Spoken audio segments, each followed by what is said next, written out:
Hello बच्चों, कैसे हो? आई होप आप सभी मस्त होंगे, स्वस्थ होंगे और जबरदस्त होंगे। मैं आपका अपना आयुष सर आप सभी के लिए एक सवाल लेकर के आया हूं। Arrange the following on the basis of acidic strength. Acidic strength के बेसिस पे हमको इनको सजाना है। इससे सवाल आ जाते हैं कॉम्पिटिटिव एग्जाम्स में। अब ये सवाल थोड़ा सा अलग टाइप का है, जहां पर आपके जो कॉन्सेप्ट्स है वो फेल हो सकते हैं, लेकिन इसका ये मतलब नहीं है कि ये पूर्ण रूप से एक्सेप्शन है। एक्सेप्शन का मतलब ये है कि आप उसको एक्सप्लेन ही नहीं कर सकेंगे, लेकिन ऐसा नहीं है। ये हट करके, लीक से हट करके है थोड़ा सा, लेकिन इसका इस एक्सेप्शन का भी एक्सप्लेनेशन होता है। तो आज हम लोग इसका एक्सप्लेनेशन भी सीखेंगे और इसको कैसे अरेंज करना है ये भी हम लोग इस वीडियो में देखने वाले हैं। तो जब भी हम लोगों को एसिडिक स्ट्रेंथ का सवाल आता है तो हम दो स्टेप्स का यूज करते हैं। Step number 1, electronegativity of the central atom check करते हैं। सबसे पहला क्या चेक करेंगे? Electronegativity of the central atom. और अगर electronegativity of the central atom same हो जाए तब उस पर्टिकुलर कंडीशन में हम यूज करेंगे स्टेप नंबर 2, वो है ऑक्सीडेशन स्टेट। अगर electronegativity of the central atom ज्यादा होगा तो एसिडिक नेचर भी या एसिडिक स्ट्रेंथ भी ज्यादा होगा। अगर मैं बात करूं वहीं ऑक्सीडेशन स्टेट अगर ज़्यादा है, ऑक्सीडेशन स्टेट अगर पॉजिटिव में ज़्यादा है तो उस केस में भी एसिडिक नेचर क्या होगा? ज़्यादा होगा। तो जनरली हम इन्हीं दो स्टेप्स का इस्तेमाल करते हैं। स्टेप्स कहने का मतलब पहला स्टेप जब फेल होगा तभी आप दूसरे स्टेप में जाओगे, अदरवाइज दूसरे स्टेप में जाने की कोई ज़रूरत नहीं है। तो अगर मैं बात करूं यहां पर, तो आप इस क्वेश्चन में देखो तो इसका सेंट्रल एटम कौन है? फास्फोरस है। और अगर तीनों में अगर फास्फोरस ही सेंट्रल एटम है तो तीनों कंडीशन में अगर मैं इलेक्ट्रोनेगेटिविटी की बात करूं तो स्टेप नंबर 1 फेल हो जाएगा। तो हम किस में जाएंगे? स्टेप नंबर 2 में जाएंगे। तो अगर मैं यहां पर देखूं फास्फोरस का ऑक्सीडेशन स्टेट, तो ये इसका +5 है, यहां पर इसका +3 है और यहां पर इसका +1 है। तो इसका ऑर्डर जो अरेंज होना चाहिए था, क्या ऑर्डर अरेंज होना चाहिए था कि H3PO4 का ज्यादा होना चाहिए था, फिर H3PO3 का होना चाहिए था, फिर H3PO2 का होना चाहिए था। लेकिन ये ऑर्डर क्या है? गलत है।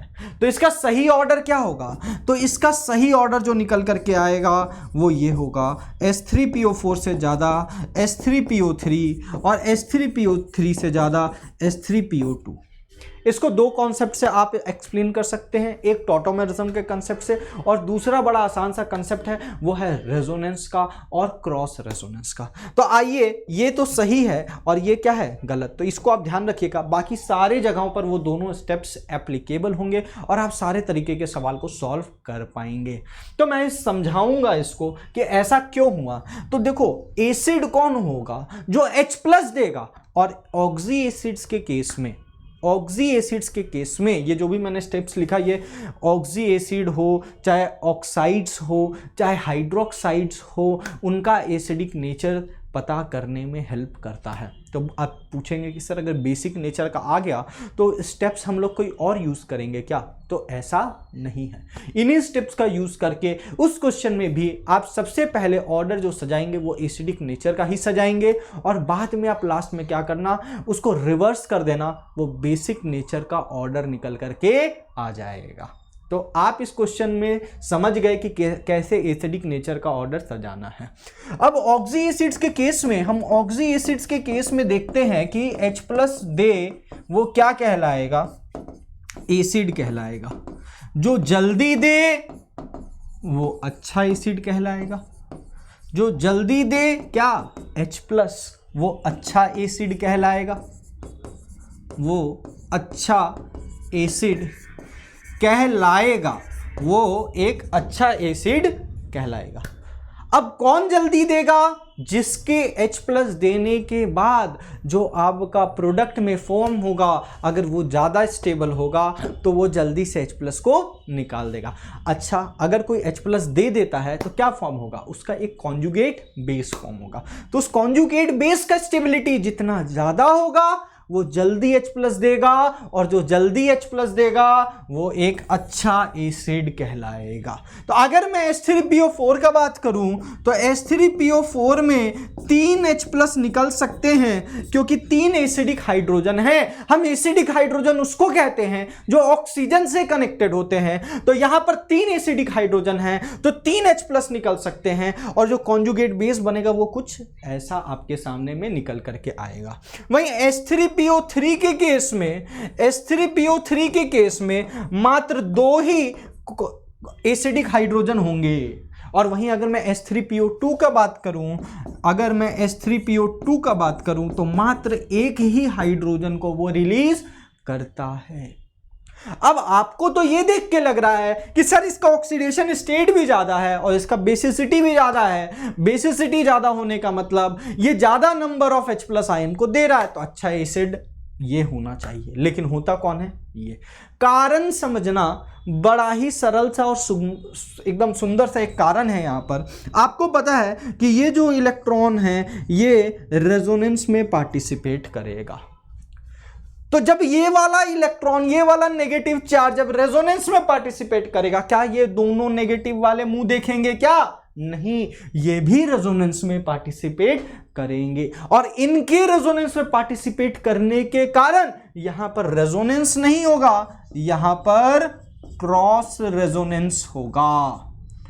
क्रॉस रेजोनेंस होगा मतलब जब ये रेजोनेंस में पार्टिसिपेट करेंगे तो इसके कारण इसका रेजोनेंस हिंडर होता है, इसके रेजोनेंस में दिक्कत पैदा होती है।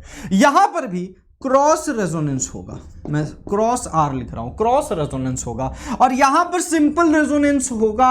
और आपको पता है कौन ज्यादा अच्छा, रेजोनेंस की cross resonance? Yes of course, resonance ज्यादा अच्छा होता है, ज्यादा स्टेबल बनाता है कंपाउंड को, एज या विद रिस्पेक्ट टू हम कह सकते हैं क्रॉस रेजोनेंस के। तो कौन ज्यादा स्टेबल? यस। तो किसी का आना, एक डायलॉग है, तेरा आना और जाना डिपेंड करता है आने जाने के बाद स्टेबिलिटी के ऊपर। तो यहां पर जो H प्लस निकलेगा, H प्लस के निकलने के बाद जो बना वो कितना स्टेबल है, इस बात पर निर्भर करेगा कि कितना जल्दी वो H प्लस को क्या करेगा, रिलीज करेगा। और जो जल्दी दे क्या, H प्लस, वो एक अच्छा एसिड कहलाएगा। इसीलिए यहां पर जो आप ऑर्डर देखते हैं वो ये वाला आता है, और यही ऑर्डर सही है, ये ऑर्डर सही नहीं है। तो अगर असर्शन रीजन टाइप का आ गया, वहां पर रीजन लिखा हुआ हो, तो आप उस रीजन को देख सकते हो इसके पीछे क्या रीजन है। बाकी और अदर ऑक्सी एसिड्स आता है तो वो 2 स्टेप्स को लगाने पर सवाल बन जाते हैं। दिक्कत इसी के केस में होता है, इसीलिए मैंने इसको यहां पर डिस्कस किया है। थैंक यू बेटा, मिलते हैं आपसे नेक्स्ट लेसन में। तब तक के लिए चैनल को लाइक करें, सब्सक्राइब करें और बेल आइकन दबाना मत भूलना, ताकि ये जो रेगुलर हम लोग आपके लिए नए नए कॉन्सेप्ट्स क्वेश्चंस के द्वारा लेकर के आ रहे हैं ये आपको मिलता रहे और आप आगे बढ़ते रहें। धन्यवाद, मिलते हैं नेक्स्ट लेसन में।